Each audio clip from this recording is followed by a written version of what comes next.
Olá, eu sou o Budói, estão bem-vindos a mais um episódio do Taking Cast. Hoje estou aqui com Paty Maranguelo. Tudo bem, Paty? Tudo bem? Olá, Budá. Olá, pessoal. Tudo ótimo. E hoje a gente vai falar sobre incidentes e gestão de mudança em TI. Um tema que tem ficado cada vez mais sofisticado com a vinda da IA, com a vinda de práticas emergentes, a nuvem já está muito bem estabelecida e daqui a pouco a gente vai estar falando de computação quântica, né? Isso vai ter um impacto muito forte, né, nas operações hoje, né? Mas vamos conversar, vamos começar. Você pode se apresentar? Vamos lá. Bom, como eu já disse, eu sou a Paty Maranguelo, sou mãe da Amanda e do Gabriel. Amanda com 18 anos, já tem um filho maior de idade, Gabriel com 11 anos. Estou na área de tecnologia já há mais de 30 anos. Me especializei dentro de indústrias automobilística, financeira, programas de loyalty e telecom. É um prazer estar aqui hoje, podendo conversar com vocês sobre um tema que ele é importante porque ele é desafiador. Porque as pessoas, às vezes, acham que gestão de mudanças é algo que a gente, quando fala de agilidade, ela flui numa esteira. E não necessariamente a gente flui sempre dentro dessa esteira. Fantástico. Seja bem-vinda e obrigado por aceitar o nosso convite. Obrigada pelo convite. Ótimo. Hoje, quando a gente fala de incidente, né? Como você comentou, acho que a gente vai explorar muito esse assunto. Com o advento da agilidade cada vez maior, produtos digitais, transformação digital, a gente tem vivido cada vez mais de MVPs. Né? É o MVP, para o time to market, para antecipar risco, excelente, excelente. Mas, como você comentou, existe todo um parque aplicacional envolvido, existe todo um legado das companhias envolvido, e nós, como CIOs, a gente tem que manter as luzes acesas, a gente tem que manter a estrutura funcionando. Né? Por trás do negócio, por trás do faturamento, por trás do SG&A, P&L, tem todo um encanamento que a gente conhece que tem que estar funcionando. Né? Então, há uma dificuldade, eu observo isso, quando a gente fala hoje de produtos digitais, por exemplo, né? Muitas vezes o time que está ali trabalhando, a squad de foundation, o squad de enable, né? Eles estão lá criando os padrões, organizando os guardrails, os limites do que pode ou não fazer, os guidelines, que é o que você deve seguir. Né? Mas cada vez mais a gente entende que esses guardrails e guidelines eles têm que estar muito próximos à operação. Então, você tem operações que vão estar fazendo gestão de logs, você vai ter ferramentas como Splunk, Datadog, ferramentas que vão estar orquestrando isso tudo para observabilidade, por exemplo. Né?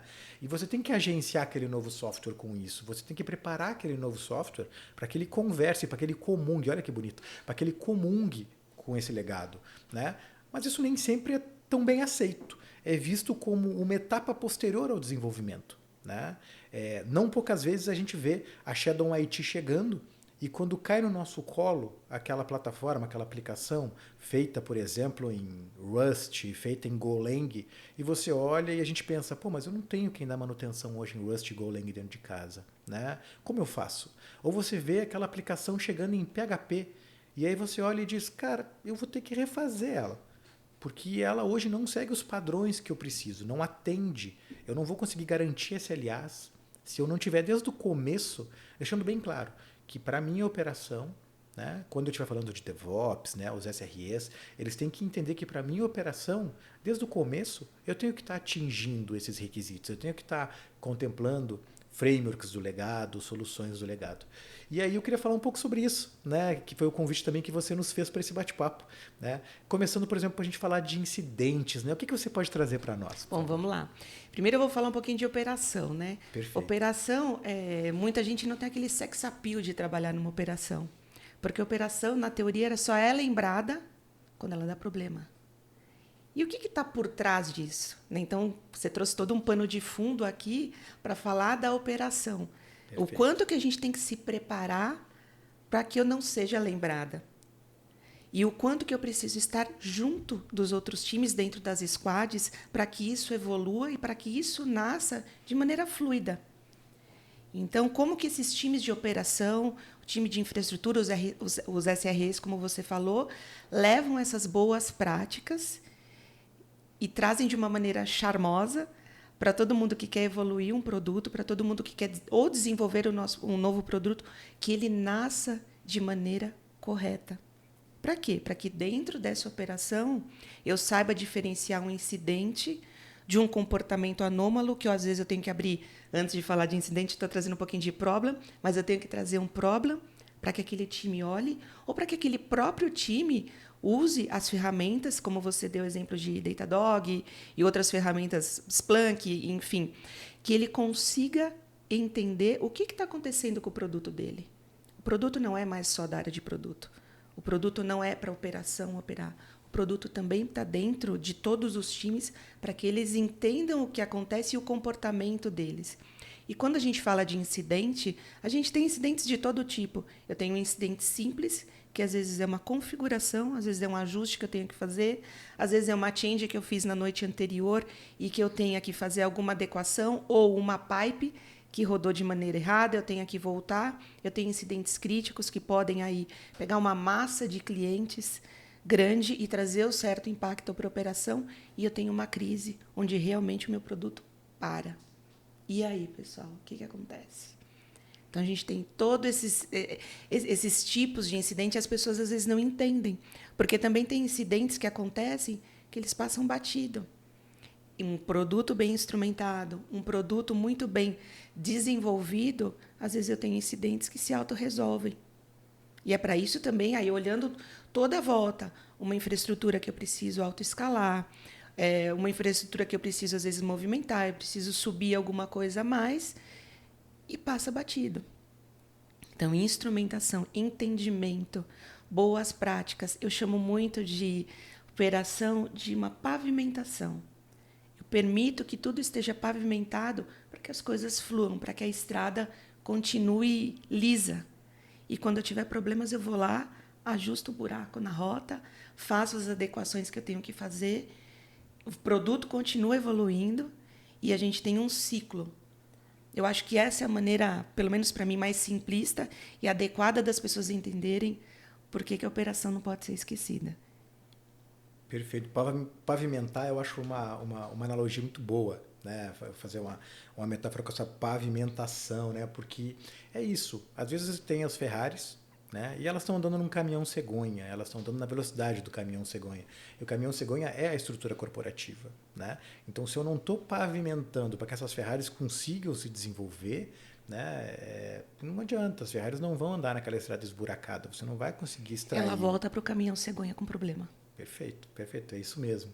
E quando eu falo de incidente, né, poder categorizar eles, poder criar esses critérios e saber, né, a gente estava comentando fora do ar, né, sobre grandes desafios muitas vezes de consultorias, porque a consultoria ela vem e ela normalmente garante um SLA de atendimento de serviço, né, e dentro de casa ela tem que se organizar para conseguir atender aquele SLA, né, até superar ele, né, e muitas vezes não, sempre, criar muito bem esses critérios de classificação são fundamentais, porque para todo mundo o seu incidente é grave. Para todo mundo o seu incidente... Eu não conheço ninguém que abra um incidente e diga lá, não tem prioridade. Né? Prioridade normal, neutra. Uhum. Todo mundo quer high priority. Até nos e-mails, quando a gente recebe Outlook, Gmail e tal, você vê alguém lá... vem anexo com o e-mail, né? Exato, exato. Alguém já chega lá. Né? Então, para todo mundo, o seu problema ele tem alta criticidade. Então, poder ter de forma corporativa e entender, como você falou da crise, né? Opa, como que eu avalio a minha criticidade e impacto de cada tipo? Porque quando você se estrutura na sua operação, você tem lá, cara, se for um incidente crítico, de alto impacto, de alta criticidade, que vai parar faturamento, que vai parar venda, que vai parar questões financeiras, você sabe que você tem que pegar pessoas mais sêniores, leia-se que tem um custo maior, né? Pessoas mais sêniores para fazer aquele trabalho. E aí o que acontece? Você vai botar pessoas mais sêniores porque você tem um SLA mais agressivo, porque é mais crítico. Né? Via de regra, você vai resolver um problema crítico mais rápido do que resolver um problema não crítico. Né? E aí você vai acabar fazendo o quê? Colocando o time mais sênior, engargalado, resolvendo os problemas, porque você não consegue fazer esse deparo. E aí eu volto a falar do desafio de conseguir definir os critérios para essas aberturas de incidente. Qual que é a sua experiência que você observou disso? Vamos lá, vamos falar de critérios e vamos falar de outra coisa importante, pessoas. Ótimo. Critérios, isso tem que nascer já junto com o produto. Ele precisa nascer já junto com aquela feature, junto com qualquer tipo de implementação que eu esteja realizando. Então, a participação da própria operação, desse time de linha de frente que atende, é importante. Para quê? Porque eu preciso criar documentação.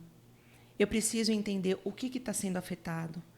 A gente conversou também um pouquinho antes de começar nosso podcast do que está no entorno. Às vezes eu estou fazendo uma mudança pequena, mas eu posso impactar N áreas, N outros produtos no entorno dessa pequena essa mudança. rastreabilidade desse impacto. Essa rastreabilidade é importante.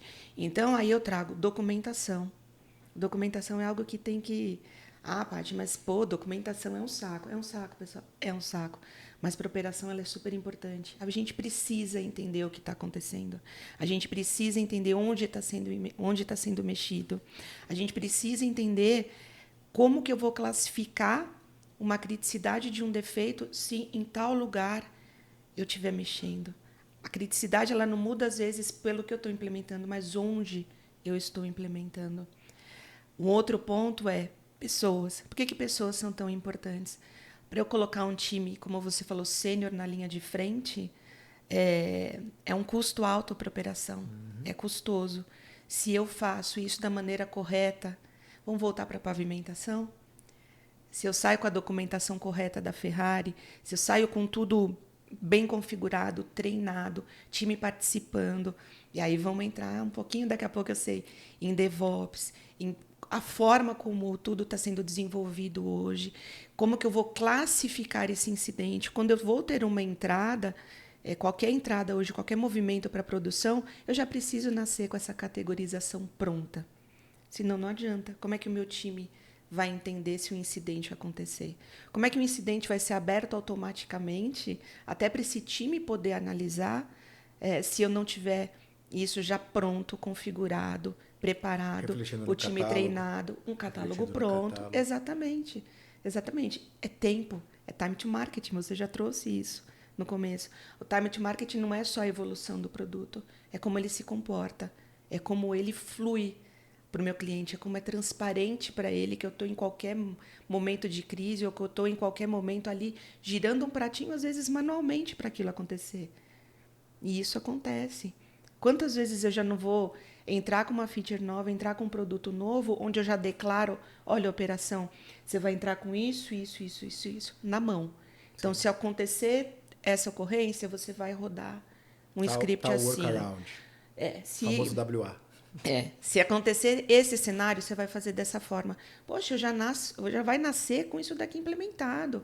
Criou esse incidente, eu já rodo isso daqui. Não preciso colocar um especialista, um cara mais sênior na frente. E voltando a falar de pessoas, se eu treino, se eu capacito, as próprias pessoas que estão ali na frente, não precisa ser o sênior, eles às vezes trazem já soluções ou workarounds que podem ser aplicados naquela situação. Então, a criticidade, a forma com que eu crio essa classificação, ela envolve pessoas. Ela envolve esse time já entendendo, esse time sabendo como determinada situação vai passar a ocorrer para depois tratar. Perfeito. É isso mesmo.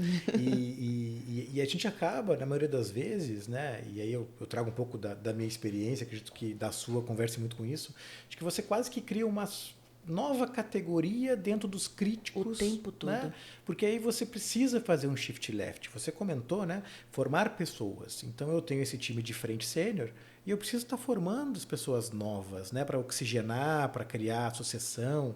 Né? E aí eu preciso, naturalmente, de demandas que eu consiga dar com segurança para essas pessoas novas. Né? E aí, se eu olho e vejo que eu tenho tudo crítico, eu vou ter que pegar tudo crítico que eu tenho. Dentre os críticos, qual que é o menos crítico? Então, eu acabo criando subcategorias, até de forma implícita ali, né? De uma forma tácita. É o que a gente tem. E eu acho que poder, de novo, bater nessa questão da categorização é o que você falou. Né? Você comentou sobre a entrada no catálogo. Né? Entrou agora em produção novas features, entrou em produção novas telas, entrou em produção um novo plugin, enfim. De repente alguém vai lá e aciona, olha, eu estou com um problema aqui na minha tela do SAP X. Né? E você olha, mas peraí, mas eu nem tenho isso aqui no meu catálogo, eu nem tenho. A pessoa própria, quando vai abrir o incidente, Não às vezes uma encontra dúvida, onde. ela não encontra onde. Porque, principalmente falando em produtos digitais, e aí vem um ponto sensível, né? Muitas vezes, esse direcionamento da operação, pensando no pós-go live, ele está muito distante ainda do desenvolvimento da Sim. solução. Né? Então, o cara que está lá dedilhando, vivendo aquela vida do produto digital, né? Fazendo a entrega com sucesso, comemorando com o time, pô, super legal. Né? Mas nós na operação, a gente tem um sucesso a cada semana, 2 a cada semana. Cada entrada em produção é um sucesso. Né? Então a gente tem que conseguir, o SRE, os guardrails, os guidelines, são um grande caminho, eu acho, para conseguir aproximar os times de operação dos times de projeto. Né? E já vem o DevOps. Né? Então vem muito essa associação. Você trouxe uma parte que eu comecei a rir agora, né? Que eu falo que dentro da operação a gente às vezes se sente até dentro de uma cela preso. Enquanto os times às vezes estão comemorando uma entrada de produto e tudo, a gente está ali com aquele pauzinho marcando quantos dias sem ocorrência dentro da produção. É como se eu estivesse contando o número de dias que eu estou presa dentro daquela cela e que eu vou sair liberta. E isso é super importante. A gente não pode ser visto como alguém que está preso dentro da cela. A gente faz parte. E eu acho que falar desse tema, né, e quando veio a oportunidade até de escolha do tema, e eu trouxe esse tema para cá, é justamente por isso, para a gente se libertar, para o pessoal que está na operação ter essa voz, ter essa experiência e voz. A operação conhece muito do dia a dia, muito. E ela traz uma contribuição muito grande. E isso precisa ser falado, mencionado e ser levado a sério, às vezes. Muitas vezes a gente passa por situações aí de crise, de ocorrências mais críticas, onde a gente traz alguns exemplos, a gente traz algumas situações. Não, mas isso aqui não se aplica. Eu já tive uma situação onde eu trouxe, olha, vamos olhar esse ponto aqui, porque esse ponto aqui, essa situação, essa mudança que aconteceu há uma semana pode estar impactando. Levou 2 dias para o pessoal olhar esse ponto. E era isso. Então, às vezes, a operação acaba não sendo ouvida porque existe aquela confiança até no que foi implementado, naquilo que foi desenvolvido.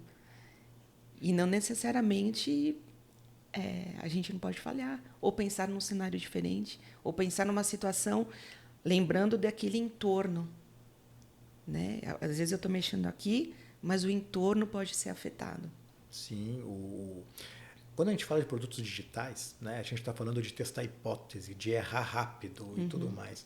Quando estou falando de operação, eu não tenho espaço. Não quero ter esse espaço para errar. Não tem esse espaço. É muito bonito aquela famosa analogia de fazer o avião voando, de consertar o avião no ar, mas eu não quero voar num avião que está sendo consertado no ar, acho que você também não, acho que ninguém que está nos assistindo quer voar num avião desses. Né? A pessoa quer ter segurança de que saiu de um ponto, chegou no outro e a família vai estar tudo certinho. Né? Então a operação ela acaba assim sendo mais rígida, vou falar em rigidez, disciplinada, e eu acho que cabe a nós, gestores de operação, conseguir trazer para o time esse sentimento de dono e as comemorações do dia a dia. Né? Porque aqui entre nós, como se ninguém estivesse assistindo, né? Ou você pode entender que não tem completude o trabalho da operação, porque é todo dia, né? Ou a gente tem realmente que criar completude todos os dias, completude todas as semanas, para estar sempre comemorando, para que as pessoas percebam a necessidade e o quão super importante é a operação. Né? A gente comentou fora do ar sobre, por exemplo, um navio de fosfato parado num porto, né? Por um problema de uma integração de nota fiscal, de master safe, alguma coisa. Né? Pô, isso é super importante. Mas, ao mesmo tempo, você imagina que você está, por exemplo, numa operação de um hospital, de uma rede hospitalar, e você tem um problema de entrada em produção que tem uma trigger específica que, por algum motivo, né, não gerou uma sequence, no caso de um Oracle ou alguma coisa, e quando você olha do outro lado, você tem um respirador que depende dessa tabela. E por um problema em produção, você pode estar parando um respirador, por exemplo. Né? Ou você pode estar parando a compra, de repente, por causa de um problema de emissão de nota, de DANF, alguma coisa, você está parando a compra de oxigênio. Né? Então, sim, o Uma mudança impacto que da você operação é faz e gigantesco. você não consegue abrir o resultado de um exame que o médico precisa ali abrir na hora para uma tomada de Exatamente. decisão, né? Exatamente. Chego até a me arrepiar aqui. Eu sempre falo que o ROI, quando a gente está falando da operação, né, na questão de health, né, life science, healthcare, sempre é maior. Assim, você está tratando com vidas. Né? Então é incrível. Pati, quando a gente fala de incidente, né, a gente falou bastante de incidente, gestão de mudança, né, a gente pode falar tanto da parte financeira disso, né, como você comentou fora do ar, o incidente tem custo. E nem sempre a pessoa que abre esse incidente tem essa visão do custo, ou melhor, nunca a pessoa que abre o Não. incidente tem visão do custo. Né? Mas o incidente ele tem custo sim.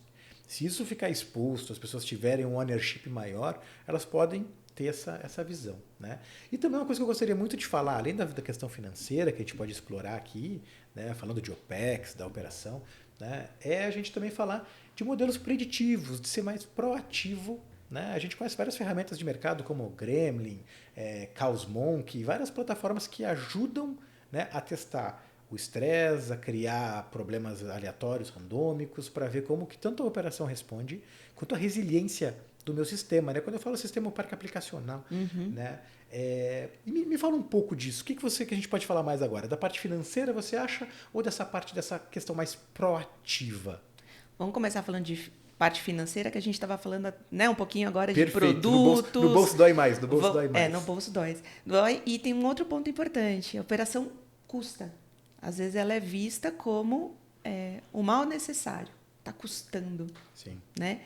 E o que a gente entrega, e aí eu vou entrar um pouquinho em indicadores, o que a gente entrega de informação? O quanto custa aquele incidente? Mas o quanto custa aquele incidente é o quê? O fato de eu abrir o incidente? Não.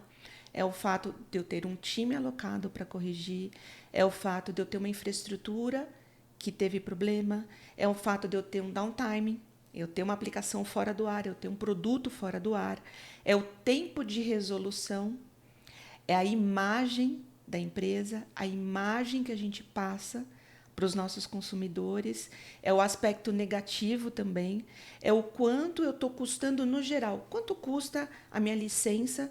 Você deu o exemplo de ServiceNow, aí gira, antigamente era free, agora a gente tem uma parte do gira que custa. Então, é a ferramenta de incidente, é a ferramenta de monitoração, é a integração dessas ferramentas, é o tempo de análise desse incidente e o quanto custa esse produto, o quanto custou essa entrada, o quanto custa para a companhia quando não tem uma operação bem fundamentada. Quanto dói, né? O quanto dói. Então, o fato de doer não é esse tempo, é todo esse entorno e todos esses pontos que eu trouxe aqui de detalhes. E isso também precisa estar visível para o próprio time de produtos enxergar. Até para ele mudar a rota, às vezes. Ou até para ele entender que precisa investir um pouquinho mais de tempo na definição. Vou voltar para o comecinho do podcast. Na documentação, na preparação desse time, na construção dessa fila adequada para abertura de ocorrências. É uma fase de testes que precisa acontecer. Quando você falou de monkey testes, a gente tem aí períodos onde eu posso realizar esses testes e ver como é que a minha operação está, ver como é que a minha infraestrutura está. Mas como que eu faço isso antes? Como que eu, como operação, tenho voz ativa para dizer esses testes são necessários antes dessa entrada? Eu preciso fazer isso. E aí a gente tem que olhar para a companhia como um todo. Como é que eu olho e vejo com o marketing quais são as promoções que eles têm programadas para o próximo mês versus a entrada de determinadas features? Como é que eu caso tudo isso? Como é que eu vejo o comportamento? Eu estou preparada para essa feature entrar? Eu estou preparada para 200 mil clientes. Como é que eu faço com 3 milhões entrando com uma promoção na semana seguinte? Qual que é o meu custo? Eu volto de novo para a tua primeira, né, para essa pergunta tua, olhando o custo. Como é que eu falo sobre isso? Então, eu tenho todo um olhar que, sim, a operação precisa ter e trazer essa dor, essa necessidade, esses riscos para que a companhia compre junto. Olha, não, tudo bem, nós vamos entrar. A A gente entra, a gente assume. Ou, não, eu vou segurar essa campanha mais uma semana. Não, eu vou esperar a gente fazer esses testes. Ou não, vamos entrar, se entrar, a gente vem com todo aquele roteiro lá, ó, você roda isso, roda aquilo, aumenta a máquina aqui, faz... E aí vai custar. Sim. Porque eu tenho que aumentar, a operação ela pode ser elástica. Eu tenho que aumentar o número de pessoas que vão estar na minha linha de frente da operação para atender tudo isso por 2 dias. Até porque é o que você falou, entrou a promoção, todo mundo vai ir para lá entender o que é, abrir aplicativo, botar código, token, enfim. Então, entra 2 dias. E depois? Como é que eu faço? Eu volto esse time todo? Como é que eu faço para que esse time que está ali também pense diferente? Achei muito interessante, você falou ITFM, né? O ITFM, né? O parte financeira, conseguir fazer a gestão financeira. O entendimento do custo ali, né? financeiro. É quando você. O cálculo de um MVP, ele não pode ser só considerado. O tempo de desenvolvimento, custo de desenvolvimento, E, etc. e o produto Tudo... no ar. Você tem tudo isso que precisa ser considerado. E a gente olha muito. É muito difícil hoje você ver uma companhia que ela consegue metrificar tudo isso. Tem que estar num nível de maturidade muito grande para poder fazer tudo isso.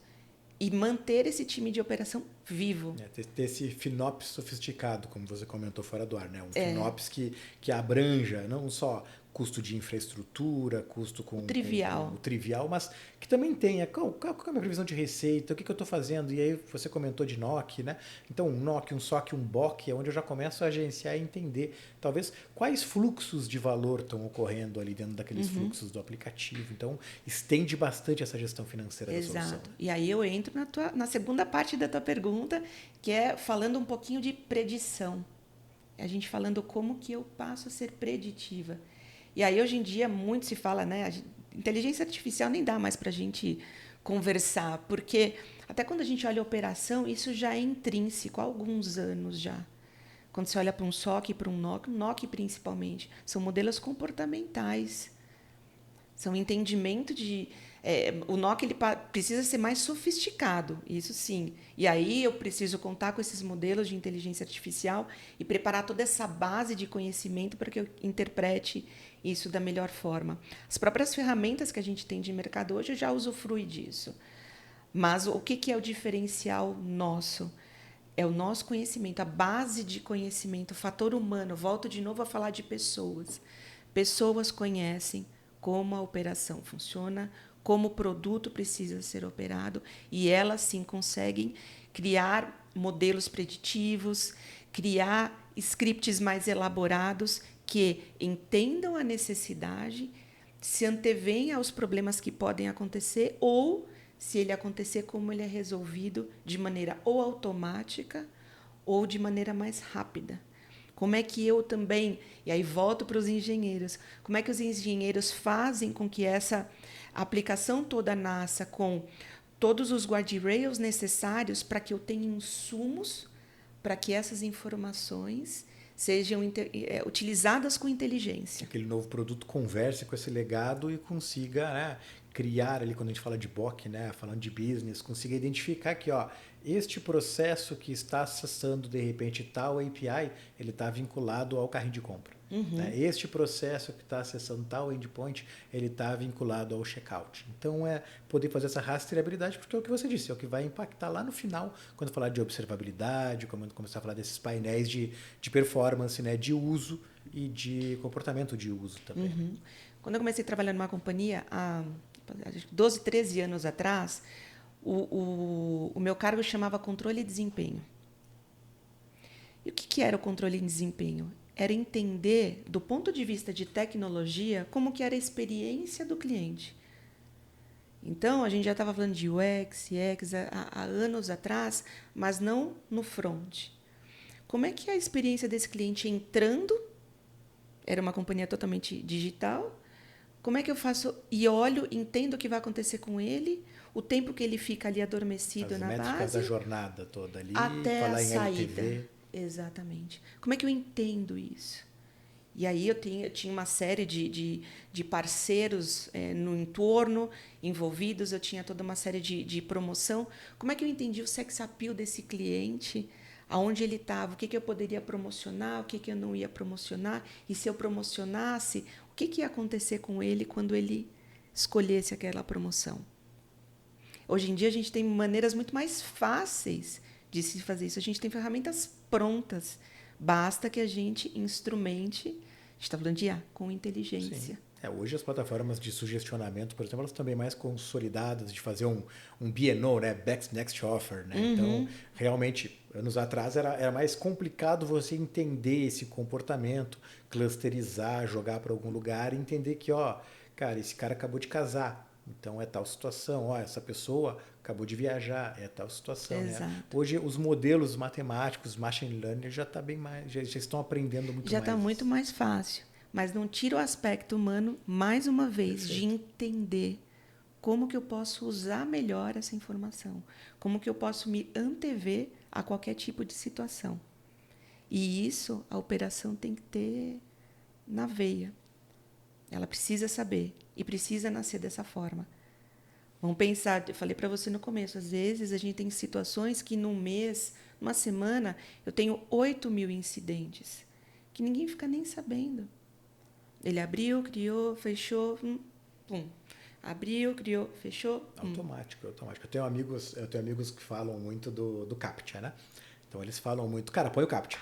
Ah, vai dar problema nisso aqui, põe o CAPTCHA. Ah, tem um incidente aqui, põe o CAPTCHA. E aí você cria aquela lombada eletrônica ali em produção, enquanto você tenta ir resolvendo um outro problema, né? E também a gente fala consumo de infraestrutura, várias outras coisas com o CAPTCHA, mas principalmente criar essa lombada eletrônica, né? Quando você tem que dar um workaround em algum lugar e aí de repente não, põe um CAPTCHA lá. E aí toda vez que eu estou usando algum aplicativo e de uma hora ou para outra aparece um CAPTCHA perdido no meio do aplicativo, eu olho e falo, ó, deve ter alguma situação aí que estão resolvendo lá do outro lado. Né? Exatamente. E aí, vou pegar um outro ponto, um outro ganchinho que a gente explorou pouco aqui, que é para falar sobre problem, resolução de problemas.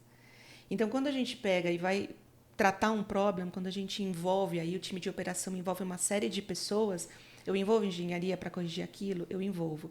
Mas eu tenho que olhar o que faltou, por que causou aquele problema. Onde que eu tenho que olhar? Ah, faltou também documentação, faltou também um treinamento mais específico, faltou também determinada configuração que eu deveria ter feito. Nosso RCA, né? Exatamente, exatamente. Mas não necessariamente é só a engenharia que vai resolver. Vamos trazer o problema para dentro de casa também. Eu, como operação, também falho. Não, eu compartilho com você, alguns anos atrás, mais de 3 anos atrás, havia uma situação de uma consultoria que eu fiz em uma empresa que uma das causas raiz era a complexidade de uma tela. Era a complexidade da tela. A tela realmente era complexa. Não era uma tela simples, né? Uma tela do SAP específica, X, né? Não era uma tela simples. Então, por mais que você tivesse workarounds, por mais que você tivesse situações, a tela precisava ser revista, e não só revista, mas foi feita uma promoção, vou chamar de promoção, uma promoção interna onde o marketing, RH, endomarketing, treinamento se juntaram para criar uma capacitação sobre aquela tela, para as pessoas aprenderem a usar melhor aquela feature, aquela funcionalidade naquela tela específica. Por quê? Porque depois de uma análise de causa raiz, durante um período se percebeu que, cara, a tela é isso mesmo. Infelizmente ela é não assim. Vai ter jeito. Mas ela é uma função, ela é um modelo complexo. Você não simplifica, vou dar um exemplo, você não simplifica uma análise de Monte Carlo. A análise de Monte Carlo vai levar o número de fatores que tiver que levar para conseguir fazer uma análise de Monte Carlo. E aquela tela era uma tela assim, que a gente não conseguia, né, a empresa não conseguia simplificar aquela tela. E era mais fácil, então, para a companhia, que era uma tela super importante, criar um treinamento novo, uma nova visão sobre a tela. E é o que você disse. Os engenheiros foram envolvidos, todos foram envolvidos como problema, e se percebeu que, cara, não é técnico. Não é um problema de uma integração, o CAPTCHA não resolve, né? Não é uma questão síncrona e assíncrona. Não, é uma questão realmente de capacitação complexidade e treinamento. do negócio também, né? Acho que é um exemplo que dialoga com o que você está falando também. Exatamente. Então, a gente não pode fazer uma análise fria, uma análise básica de resolução pontual. Então, a gente, às vezes, a gente tem SLAs agressivos para resolução de problema e tudo mais, que, às vezes, um problema ele acaba tendo 40 itens E a gente vai priorizando, elencando para que ele não ocorra mais workarounds no meio do caminho até que eu chegue na solução, até que o treinamento seja concluído. Sim, sim. E aí eu tomo a liberdade, você tem mais experiência do que eu em vários aspectos, claro, né? Mas é muito difícil você conseguir montar um business case para preparar uma área de problem, né? Porque quando você starta uma operação, você não starta ela com uma área de problem. Né? Você vai precisar em algum momento trazer para a companhia e dizer, olha, eu estou hoje investindo tanto nisso, tanto Uma derivação, tanto naquilo, né? eu já estou investindo o suficiente em problemas repetitivos, o suficiente para que vale a pena a gente ter uma área de problem, né? Mas é difícil, eu já passei algumas vezes por isso, de tentar mostrar para a companhia de que naquele momento é o momento que a gente tem que ter uma área de problem, porque se, cara, vai ser mais eficiente financeiramente ter essa área de problema agora, né? Mesmo que seja uma área de problema com tempo de vida. Isso é um outro ponto característico quando você tem Como esse se fosse uma business sustentação, case. Exatamente, um hypercare. Né? Mas é difícil você conseguir ter, como você falou em algum momento, né, empresas mais sofisticadas, né? Você conseguir trazer esse número e convencer também o board de que, cara, esse é o movimento que tem que ser feito. Sim, e aí a gente vai para um outro ponto, né? A gente estava falando de números, a gente entra em indicadores. Então, quais são os indicadores da operação? O que a operação pode trazer? Então, não é só trazer a quantidade de incidentes, não é só medir quantos incidentes entraram e quais são os SLAs que eu tenho envolvidos dentro dessa operação. É quantos problemas eu tive, quanto tempo eu demorei para resolver, quanto tempo isso entrou numa concorrência quando você faz uma cerimônia de priorização, quando você vai entender quais são as features que eu vou implementar, quando eu tenho mais problemas, às vezes, do que feature de evolução. Sim, e aí você começa a estar trancando a evolução porque você tem um débito Exatamente. técnico, uma dívida técnica muito grande. E eu vou colocar um pouco de coentro aqui na nossa receita. Né? Tem gente que adora, tem gente que odeia, mas acho que poucas pessoas são indiferentes ao coentro. Que é o seguinte, né? Quantas pessoas a gente já viu saírem de uma companhia e irem para outra porque a operação não atende? Né? Por exemplo, eu conheço pessoas que saíram de um banco e foram trabalhar em outro banco, pessoas de negócio mesmo, né? E as pessoas falam, nossa, esse banco que eu tô agora atende muito melhor. Esse banco que eu tô agora, nossa, usa tal ferramenta que é muito melhor que aquela outra ferramenta do outro banco. E ninguém nunca olha para isso, ninguém nunca associa, por exemplo, um eventual turnover acentuado, né? A realmente conseguir ter uma gestão de problema, né, mais efetiva. Né? Será que as pessoas correlacionam? Tipo, meu turnover está alto aqui, mas eu deveria estar endereçando, ou melhor, não endereçando, mas melhor reconhecendo aquele custo que eu estou tendo numa nova contratação, graças a esse turnover, que talvez eu tivesse evitado esses turnovers se eu tivesse posto talvez mais foco também na operação, numa gestão de problema ou em novas ferramentas. Exatamente. É o coentro, vou trazer um coentro aqui na Eu acho que receita. são duas coisas. Uma é quando a gente pega muitas startups, e eu sei porque eu conversei com uma. Não é mais uma startup, mas é uma do setor financeiro muito grande, onde eles não tinham processo de operação. E precisou ser implementado. Startup é muito... E já estava consolidado no mercado há 4, 5 anos. Né? É o nosso Com uma equipe building de brand. super-herói, fazendo tudo ao mesmo Sim, tempo. mas assim, um sucesso. Só que tem várias coisas, né? São as dores do crescimento, né? Que nem quando a gente tem filho e começa a ter as coisas mais difíceis. São as dores do crescimento. Uma é a operação. A outra são os tipos de controle que eu passo a ter porque eu cresci. Então, às vezes, eu tenho uma operação, eu vou ter, aí sim, indicadores, números, processos que me ajudam a reportar para o mercado, que me ajudam a reportar para acionistas o que eu estou fazendo. Então, a operação, ela olha toda uma parte de governança. Ela traz todo... Vamos abrir para fora, vamos olhar SOX. Como é que eu entrego os indicadores de SOX se eu não tenho uma operação? Sim. E, se eu não tenho essa gestão adequada... E você tem toda a razão, né? E quando a gente fala e aí estendendo também o nosso coentro, quando você fala de customer centric, né? Então, a gente fala muito no mercado de que as empresas, você falou da dor de crescimento, você começa focando muito em cliente, e em algum momento você começa a olhar para dentro, só que o olhar para dentro pode ser interpretado por muitos como deixar de olhar para o cliente, né? Quando você começa a falar em operação, você começa a falar que você precisa ter a segurança de que você consegue botar a cabeça no travesseiro e ainda ser customer centric 100% do tempo, sabendo que a operação está cuidando dos problemas cotidianos para que você possa focar no seu cliente. Né? E aí você evitar essa senoide, esse ciclo de foco no cliente, agora foco na operação. Foco no cliente, foco na operação. Sabendo que a operação está segura, né? E como eu digo, podendo botar a cabeça no travesseiro, sabendo que não vai ter que atender um telefone 3 da manhã porque uma infra caiu, né? Te permite a focar no cliente, te permite a entender as dores do cliente, te permite a entender o mercado, sem que você, do ponto de vista de vanguarda da companhia, tenha que parar de olhar o mercado também para ficar olhando para a operação. Então, acho que investir na operação, ter uma operação robusta, né, e mesmo que seja pequena, coesa, mas robusta, né, e aí você vai implementando, como eu comentei, acho que raras vezes você começa uma operação já falando de problem, né? Primeiro você vai acabar enchendo o balde de incidente, né? Para depois começar a pensar em problem, né? Mas poder ter essa segurança de ser uma empresa que, em todos os caminhos da jornada, ela está customer centric, né? E não essa senoide, esse vai e vem. É porque a operação tem que estar junto. Perfeito. Não tem como. A operação tem que estar junto. A gente tem que estar olhando para o cliente junto. Como eu trouxe, a gente tem uma experiência grande, não só para apoiar os engenheiros, mas para apoiar a própria área que olha para o cliente. Qual que é a dor também de todo aquele pessoal que está atendendo ali?